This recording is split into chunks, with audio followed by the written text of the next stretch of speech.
Kemudian ini pertanyaan ke berapa ini ya? Ke-10. Wah, banyak juga pertanyaannya rekan-rekan. Tidak apa-apa.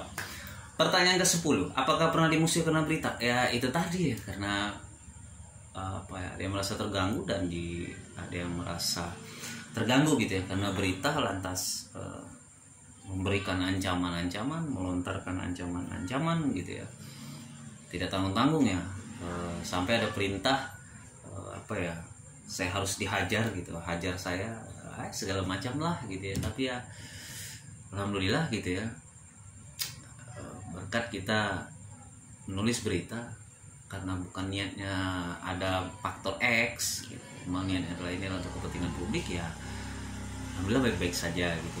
Kemudian apakah pernah memusuhi karena berita tadi? Ya pernah gitu ya, kita sampai bisa telepon kita di blok gitu, kita tidak bisa lagi teleponan gitu, kita tidak bisa kirim pesan atau apa segala macam ya. Itu yang biasa lah ya, biasa gitu ya. Ya bagi saya ya biarkan saja gitu ya, bagi saya biarkan saja ya. Mengapa ya, rasanya wartawan itu tidak mengemis untuk berita ya. Wartawan itu tidak mengemis untuk berita.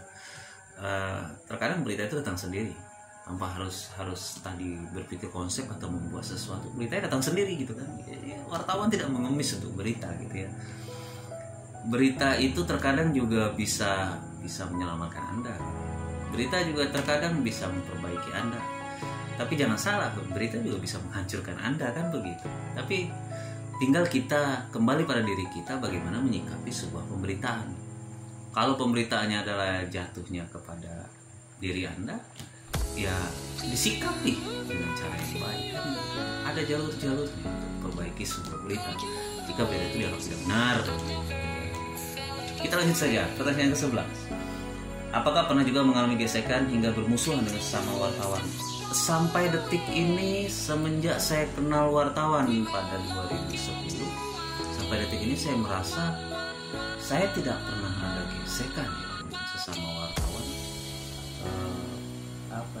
Hingga bermusuhan pun tidak ada. Tapi kalau ada wartawan atau rekan di luar sana yang merasa tergesek dengan saya atau memusuhi saya, ya itu kembali ke diri pribadi mereka gitu. Saya tidak merasa menganggap mereka musuh. Saya tidak merasa juga ada gesekan. Gesek-gesek, ngapain gesek-gesek? Nanti lecet. Jadi tidak ada, rasanya tidak ada ya. Tapi kalau ada yang menganggap seperti itu, ya saya kembalikan ke dirinya masing-masing lah gitu ya. Bagaimana ya menjelaskannya ya? Saya bingung juga nih pertanyaan.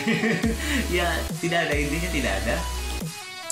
Saya tidak ada merasa ada gesekan. Saya tidak ada merasa bermusuhan dengan sesama wartawan. Di Jambi lah khususnya ya, saya tidak ada merasa seperti itu. Kalau mereka merasa ya kembali pada diri mereka gitu. Baik, pertanyaan ke-12. Bagaimana Anda menyikapinya? Ya kalau bicara menyikapinya, itu tadi karena saya biasa-biasa saja. Karena saya juga tidak pernah melakukan misalkan ini suatu berita yang harusnya milik orang lain misalkan. Rasanya berita itu kan punya siapa saja, orang media, siapapun orang media boleh memberitakan. Berita kan tidak menjadi milik seseorang, kecuali itu adalah menjadi milik seseorang, kecuali karya itu adalah berita investigasi, kan jelas itu investigasi dan penelitian dia sendiri. Nah kalau tidak investigasi pun, selama ini kalaupun saya mengutip berita dari media yang lain, saya selalu patuh dengan sumber. Ya sumber dari mana saya ambil ya saya sampaikan. Kalau saya ngambil dari laman mana, laman A, laman B, ya saya sebutkan. Bahkan saya tahu kan linknya gitu. Ketika mungkin saya dianggap itu malah membuat mereka musuhi saya, ya kembali pada dirinya, karena memang ada aturan yang diatur di sana. Kita boleh mengambil berita orang lain, tapi kita harus menyebutkan sumber. Kita harus jujur menyatakan ya ini adalah pemberitaan dari media mana gitu ya. Itu kan harus jujur disampaikan. Jadi ya kita menyampaikan informasi dengan masyarakat dengan jujur, tentunya kalau kita ngambil informasi itu dari rekan sesama media ya harus jujur juga dong, kan begitu ya enggak? Kalau tiba-tiba tidak jujur dan kita ingatkan malah dianya marah, ya ampun Bang Jago. Ya itu ke dirinya masing-masing lah gitu ya. Kembali lagi kepada dirinya, kembali lagi kepada personalnya masing-masing. Nah, kita lanjutkan lagi lah ya. Ya, ada pertanyaan ke-13. Jika pernah mendapat ancaman, apakah masih merasa terancam? Ya, tadi sudah saya jelaskan, saya pernah mendapatkan ancaman mau dibunuh gitu ya. Ya, telepon memang saya mau dibunuh. Jadi ya, apakah masih terancam? Ya saya rasanya walaupun dari awal diancam, saya tetap merasa tidak terancam gitu sampai saat ini.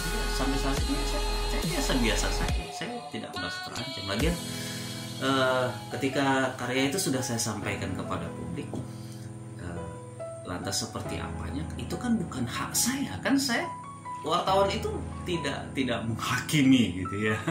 Menghakimi suatu permasalahan di luar sana gitu. Media itu hanya menyampaikan, ya publik yang menilai. Ada yang punya wewenang gitu.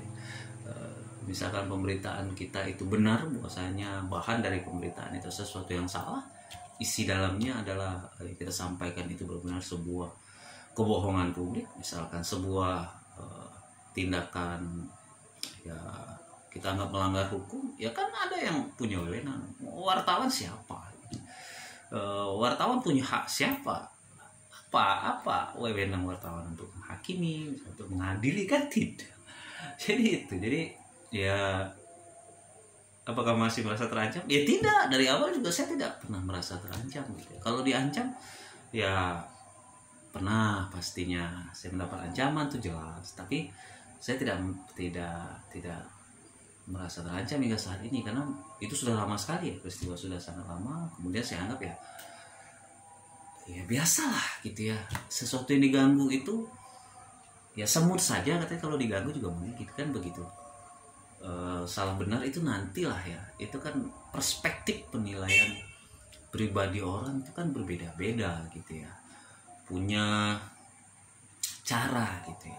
Jadi ya fine saja ya, dan sampai saat ini alhamdulillah saya masih di dunia wartawan gitu, masih tetap teguh tadi berpegangan di dunia wartawan. Semoga saya bisa terus menghadirkan informasi dan memberikan karya-karya jurnalistik terbaik saya kepada masyarakat.